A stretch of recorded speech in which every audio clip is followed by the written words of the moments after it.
I would like to introduce James and Roger with Lakeland Industries. Okay, great. Thank you. Hi, everybody. I'm Jim Jenkins. I'm the acting CEO and executive chair of Lakeland Industries. Lakeland's been around for a little over 40 years, primarily manufacturing in PPE space. Recently took a pivot towards fire as part of a fragmented industry that we see a real growth opportunity in. Roger Shannon's my CFO. Helena Ahn is my COO. If you've been following us at all, we over the course of the last 12, 13 months have acquired Eagle Turnout Gear out of the United Kingdom, a company called Pacific Helmet in New Zealand, Jolly Scarpe in Italy and Romania that has a fire boot company that we acquired. And then we recently announced the acquisition of LHD Group, which again is fire turnout in Europe, primarily in Germany. And they also have turnout operations in Australia and Hong Kong with additional sort of what I would call service provider type business, which is really, think of it as sort of the Cintas for fire. So that every time a firefighter goes into harm's way, comes out, they've got carcinogens on their clothing. Those have to be cleaned up. They've got to be sometimes repaired and certified. And so we run those services in Germany, Hong Kong, and in Australia. We've had some real success, I think, early on with the acquisition of Eagle. I think we recently disclosed that Eagle has doubled in size since we acquired them. So we sort of view that as a pretty nice white paper for validation of the way we're sort of moving forward. As we grow, we're going to continue to utilize the cash flow that we have from our industrial business. That's going to help fund some of the acquisitive growth that we've been looking at. And obviously, the goal here is, over time, I told my team what the challenge here is I'd like to see us double our revenue, triple our fire revenue, and triple our EBITDA. And we're well on our way with an acquisitive strategy. And now what we're doing, because all three of us have some experiences in doing this, we're slowly integrating these entities. And we would foresee in the next 12 months that we would likely see another 2 or so acquisitions in our space.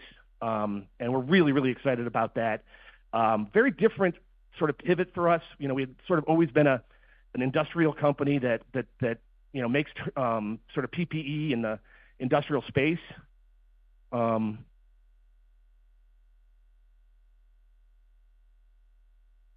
to do that. Okay, so we've sort of been a sleepy company that didn't really grow too terribly much, frankly, other than when there was a black swan event. So we were kind of a hedge for a black swan event. I think this new team made a decision that if we were going to be a public company, excluding black swan events, 1% a year growth was just simply unacceptable. And so we've pivoted to we consider to be a smart, strategic plan of growth, both organic and acquisitive. And I'll turn this over to Roger now, and he can talk a little bit about revenue mixes, where we're going with this. We've already talked a little bit about guidance, which we've done for the first time. And it's principally a testament, I think, to this team and the way that we're sort of running the business. Thank you, Jim, and appreciate the opportunity to be here. I want to thank Maj especially for reaching out several months ago. We've established a great relationship, and I think you'll probably hear from us, like you'd hear from most people here. We believe we are mispriced in the market and undervalued, and I think a lot of that goes back to the legacy Lakeland business that you might be aware of, the PPE, the call option on a black swan event. COVID were very heady times for the company, and we do still have that industrial PPE business, and it's not going away. In fact, we want to grow it at mid to high single digits rate. But what we're seeing is opportunity to grow the fire business exponentially. So just to go through some numbers, we just finished our last fiscal year. We're a Jan 31 company at just under $125 million of revenue. We're about the same market cap number, which kind of tells you something there. I think once this management team and this strategy gets in a cadence and a track record of delivering on the results, and there's more, awareness of the growth in the revenues and the EBITDA from this acquisition strategy, we're very confident that will be better reflected. We do have approximately $25 million of cash, so very strong cash position to fund our growth strategies. Just under 2,000 employees worldwide. The largest number of those is in our manufacturing and Helena's organization. We do consider our manufacturing to be a strategic advantage for the company in that we control our supply chains, our lead times, so we have been taking market share from customers based on those lead times. As Jim mentioned, we gave guidance for the first time ever in the history of the company. This is guidance that, let's just say, we feel very confident in, very strongly about. We wanted to come out the first time and put a stake in the ground with something that we were very sure of.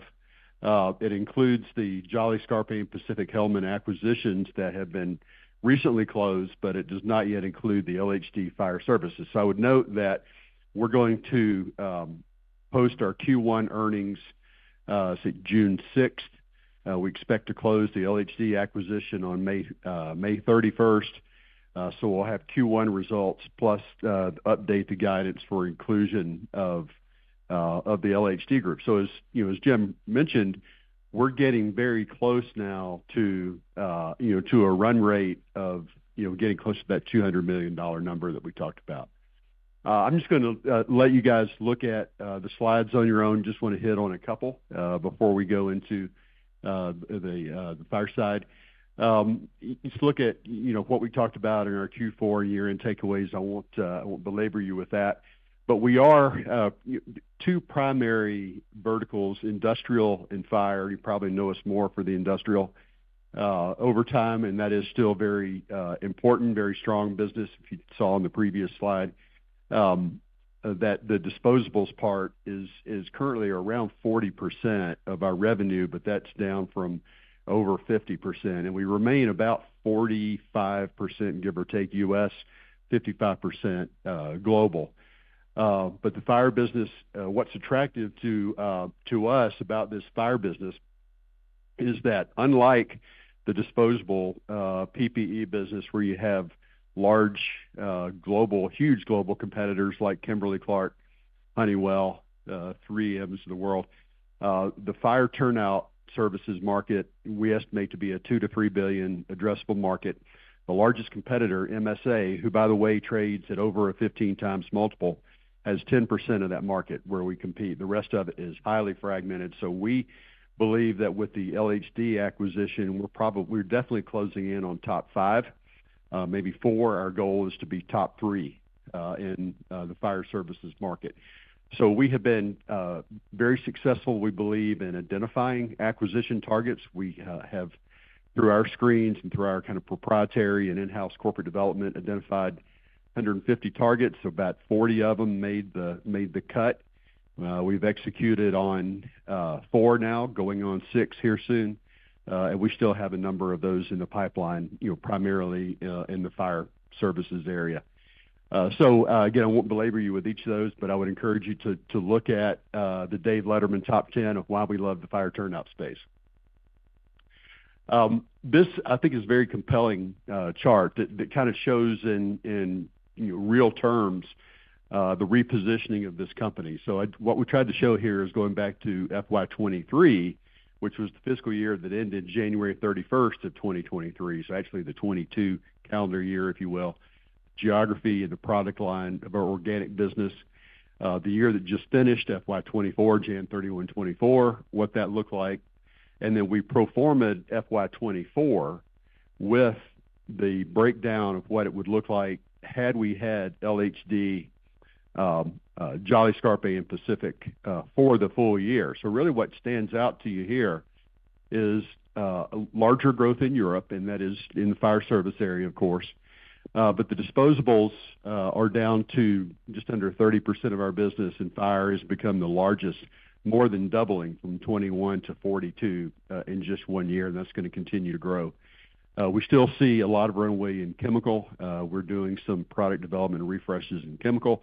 The disposables, very important to us. Again, it's a cash-producing business, and we're also working on some ways to enhance our go-to-market there. So what's really compelling, we believe, about this is this growth we had in the last fiscal year was despite the fact that China was down. If you can see on geography, Asia 22 to 11. China was down 44% just in China year over year. So high single digit to low double digit, except for Latin America, which was 100% growth for us year over year, with the exception of China.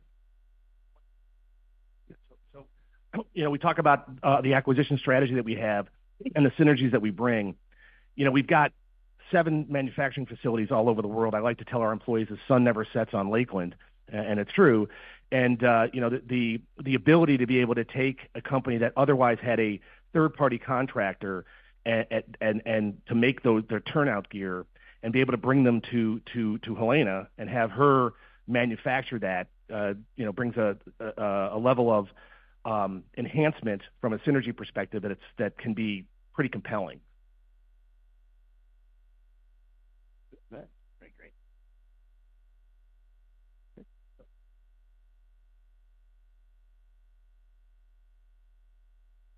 Oh, yeah. Sorry, Madhu. Hard to bump and hold at the same time. You want us? Yeah, we got all together here.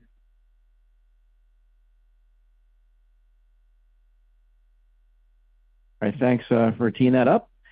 So this is great. I love when we have more than one exec up here. It gives a different perspective of things. I think that's one thing I found interesting about this company. This is what we call a geo, a big cap, microcap. These, we look for companies that have real revenue, real profitability, that are trading as microcaps or nanocaps. There's this kind of like this conception that all microcaps are really these early stage companies, and you have a lot of these wonderful companies with large revenue and profitability, maybe going through changes that maybe they're boring, and that's why they're still trading as nanocaps.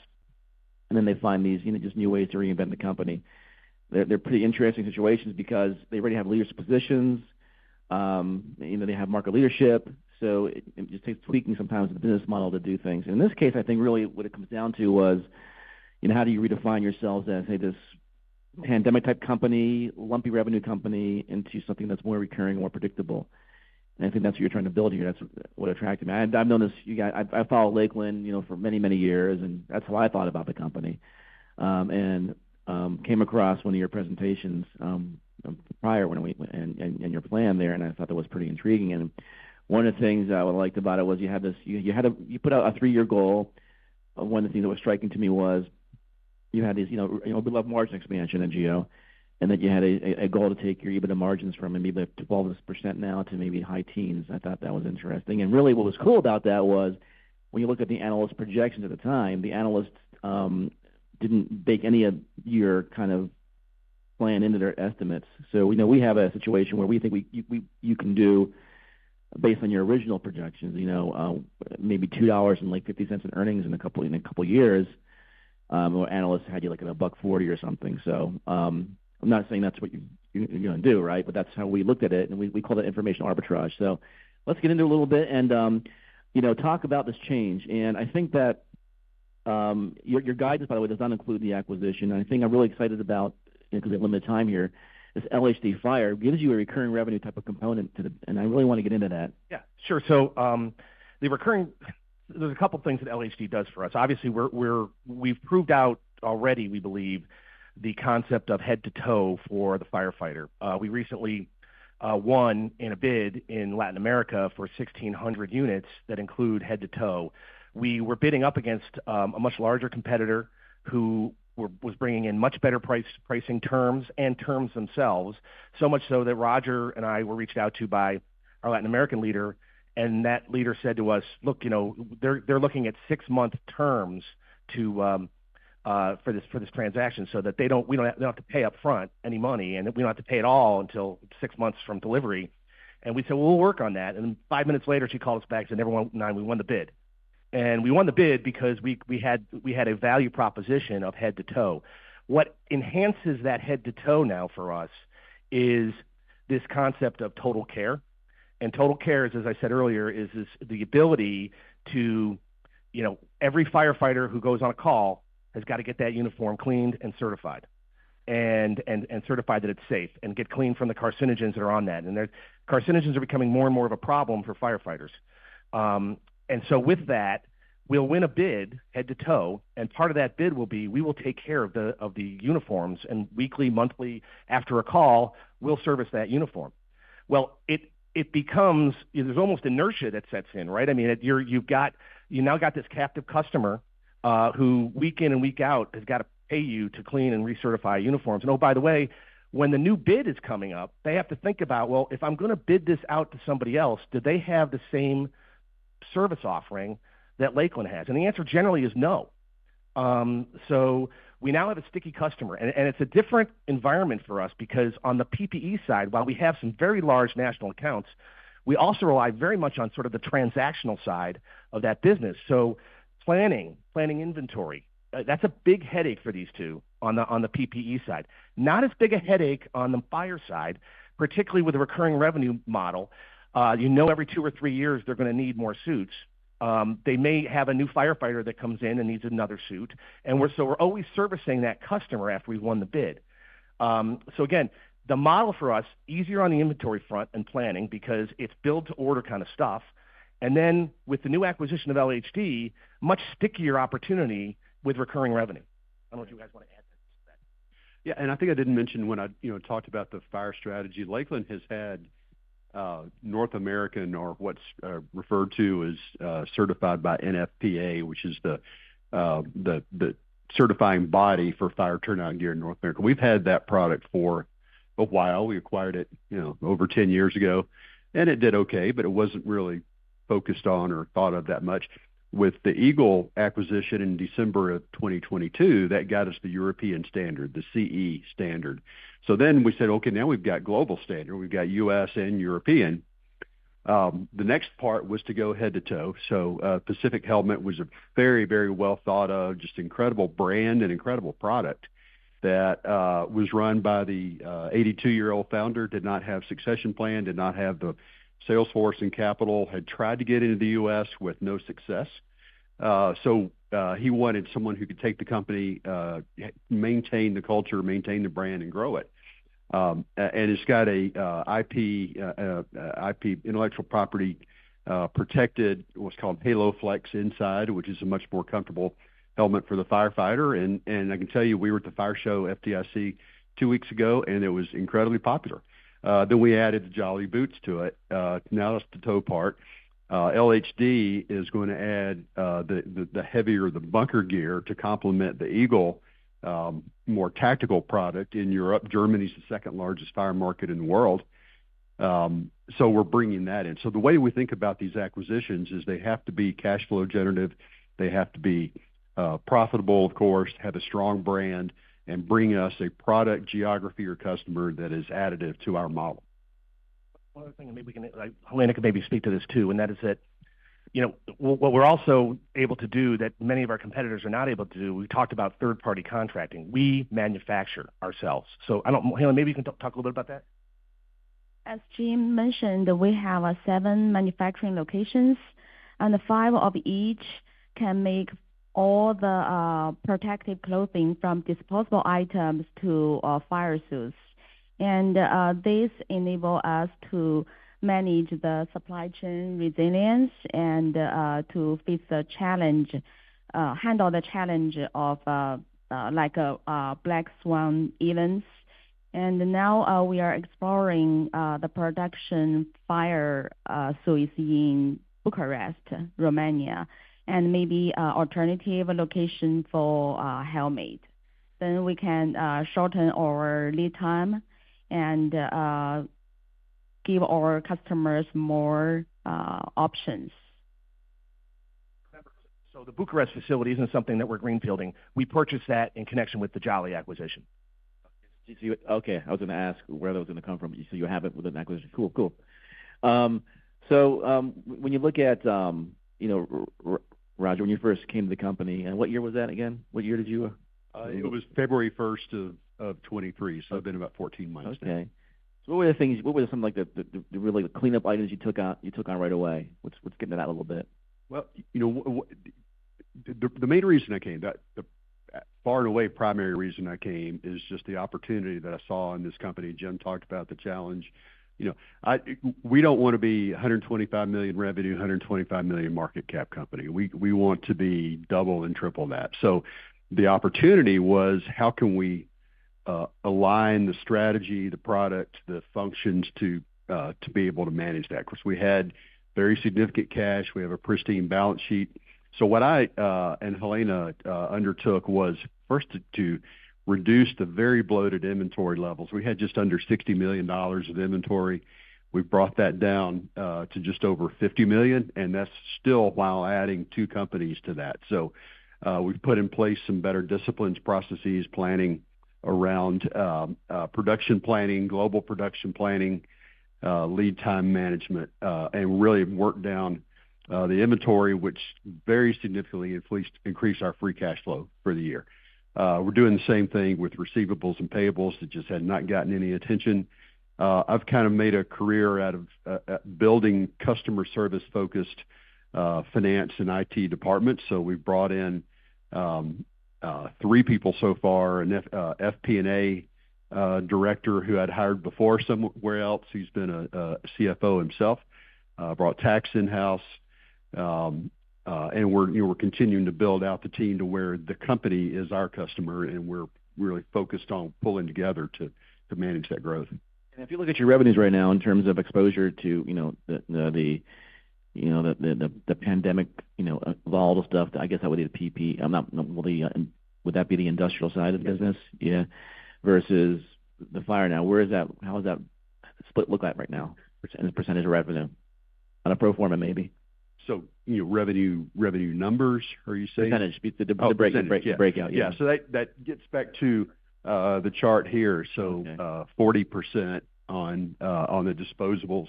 All right. 21% fire, 17%, which is our woven FRAR performance wear that utility workers and oil and gas turnaround workers would wear, and then the other products. So, but that what I think is really compelling is the pro forma slide that I put up that shows fire then at 42, and the disposable, the industrial at 29% pro forma. And where do you think you want to see that sit, at some point, kind of fit in at? Our expectation is that we work to stabilize the sales in China. We work to enhance our sales team and effort in Europe. Europe met their projections, last year, but it was a very low number, and it's nothing that we got excited about. Again, China was down 44%. North America and South America, and then rest of world markets were up significantly for us. So when I think about that, we want to be able to grow our industrials mid to high single digits, so above GDP growth. That means taking market share. We believe we can do that on the areas that we're focused on: critical environment, chemical, clean room, higher value within disposables, so not the low end Tyvek stuff. Okay. Fire, I think it's going to be exponential growth in that. So it's not that we're not at all de-emphasizing disposable. It's just fire is going to grow more, and as such, it'll take a bigger piece of the pie. So when you look at fire right now, and you kind of already made a few 4 acquisitions now in that space. Where do you want to fill that out now? And at what point do you move away from fire into something else? And what would that look like? I'm sorry, repeat that again in terms of with fire? Yeah. So what you've done 4 acquisitions with fire already, right? So what other kind of value kind of in terms of an M&A opportunity? Well, geographically, probably North America, because we're not, we have our own sort of organic growth in North America, but there are opportunities within North America. There might be a vertical play where we could see a distributor, in the mix, because that certainly is a margin enhancer for us. We got to be very careful with that. We got to make sure we don't damage any of the relationships we might have with our other distributors. And the other thing is, and then services, right? So it's sort of the total care stuff, right? So there's plenty of opportunities for us to. Honestly, we could potentially even greenfield some of those in North and South America, because the capital investment is just not significant. And I guess the last thing on the acquisition front is, an acquisition is going to be very risky. I've made a career doing M&A for my other company, Transcat, and there's a lot of similarities between where I was in Transcat 4 years ago. That's a TRNS. Yeah, TRNS. We were a $24 million market cap in September of 20 when I joined. We are now over $1 billion. And we did it doing small, strategic, and quick acquisitions, which is exactly what we're doing at Lakeland. Kind of thing. We are not betting the farm. If we make a mistake, we're still going to make money. We may not get the growth we want out of the acquisition. We would consider that not a good thing. But we are not going to bet the farm on any acquisition, either individually or in the aggregate. So do you think you'll be living in fire for several next couple of years, or is there any reason to ask the question where else would you look besides fire? What's your next kind of market? It would probably be in the industrials, maybe the chemical side. If we look at the 150 companies, the 40 to 50 that cleared the screen, the vast majority in fire, but the next are in chemical suits. So. And capital allocation strategy, how does that look? You have some cash. I mean, I know you have a buyback program in place. You got a small dividend. Yeah, so we don't have any type of equity offering in the works right now, but we are growing significantly. We did use our recently expanded and improved credit facility with Bank of America for the Jolly acquisition. We are still net debt negative. Even after that, we're going to use it for LHD and then these next two. But our strategy, our goal, and really kind of our mantra is to stay below on a kind of a run rate basis 2 times EBITDA debt. So we do not want to leverage the company up. We believe our cash flow, again, the 25+ million that we have on the balance sheet, just making sure we effectively concentrate that.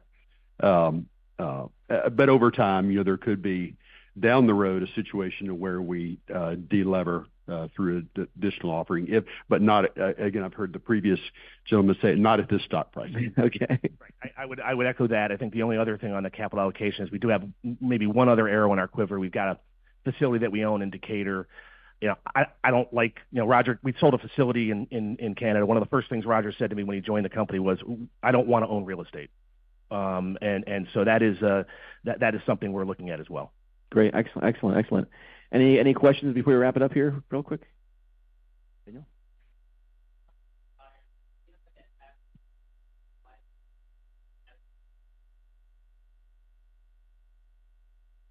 Yeah, that's a great question. Of course, the disposables are kind of by definition single use, so a lot of turnover in those. The chemical suits tend to be multiple use. They could be a year or two. Fire suits, it really depends on the volume. We're seeing more and more fire brigades and departments buying 3 sets of suits instead of 1 or definitely 1, but 2, because of the increased cancer awareness and risk. So going through that cleaning services. So it kind of runs the gamut. So your fire suit could be kind of a 3 to 4 year cycle. The bidding process on it is generally about every 3 to 4 years. Great. All righty. Well, I do want to really say you have some great backgrounds here management-wise. You got a great jockey team over here, I think, running this thing, which is hard to find in MicroCap land. So that's I do own stock in Lakeland.